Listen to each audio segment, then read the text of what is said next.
એકવાર ગૌતમ બુદ્ધ આશ્રમમાં તેમના બધા આશ્રમ શિષ્યો સાથે વાત કરી રહ્યા હતા।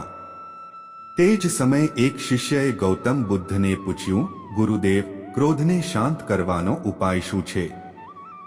ગુરુદેવ, અમને ખૂબ ગુસ્સો આવે છે અને અમને શાંત રહેવાનો ઉપાય જણાવો।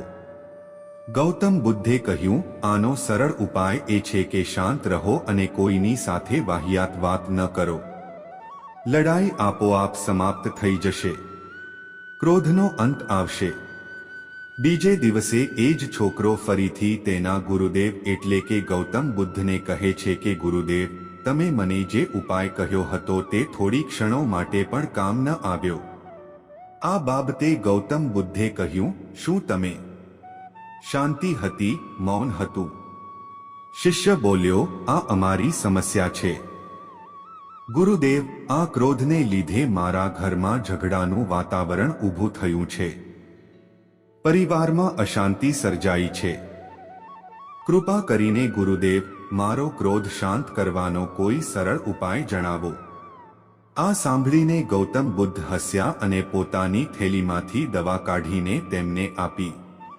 તેમણે કહ્યું કે આજથી તમે 7 દિવસ સુધી આશ્રમમાં નહીં આવો અને જ્યારે પણ તમને કોઈ વાત પર ગુસ્સો આવે તો તમારે તેને 10 મિનિટ સુધી તમારા મોંમાં દબાવી રાખો। જો તમે મોં ખોલશો તો આ દવા કામ કરશે નહીં। એ જ શિષ્ય અઠવાડિયા પછી આશ્રમમાં પાછો આવ્યો ત્યારે તેણે ગુરુદેવને પૂછ્યું, હે ગુરુદેવ, તમે કઈ દવા આપી છે જેનાથી અમારો ગુસ્સો શાંત થયો? હવે મને ગુસ્સો નથી આવતો। ગુરુદેવે હસતા હસતા કહ્યું, મિત્ર, મેં તને આવી કોઈ દવા નથી આપી। શું તમે જાણો છો કે તે શીશીમાં શું હતું? તે દિશામાં પાણી ભરેલું હતું। એટલે કે મારો ગુસ્સો શાંત રહીને શાંત થયો। મારા ઘરના રંગમાંથી રમૂજ દૂર થઈ ગઈ છે અને તમારા મોંથી તમારો ગુસ્સો શાંત થઈ ગયો છે।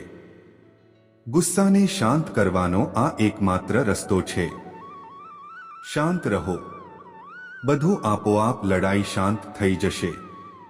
તમારે કોમેન્ટ સેક્શનમાં વાર્તા અવશ્ય જણાવો અને જો તમને ગમતી હોય તો આ ચેનલને અવશ્ય સબસ્ક્રાઇબ કરો અને નોટિફિકેશન દબાવો।